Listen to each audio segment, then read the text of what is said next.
మీరెప్పుడైనా ఒక నిశ్శబ్ద సాయంకాలంతో ఒంటరిగా సంభాషించారా? పొడవాటి నీడలా నేలంతా పరుచుకుంటున్న పగటిని పలకరిస్తూ, గుండె నిండా చల్లగాలుల గుసగుసలు నింపుకుంటూ వేగంగా రంగులు మారుతున్న ఆకాశం వైపు చూశారా?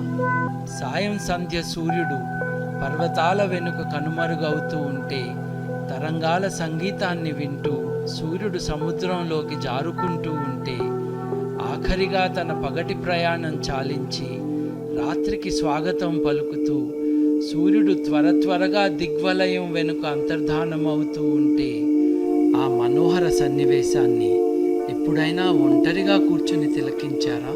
చీకటి గుడారంలా ఉన్న ఆకాశం మనకు ఏవో రహస్యాలు చెప్తూ ఉంటుంది. రోజూ మనల్ని సమ్మోహనపరిచే ఈ రాత్రి సౌందర్యాన్ని మీరెప్పుడైనా ప్రశాంతంగా వీక్షించారా?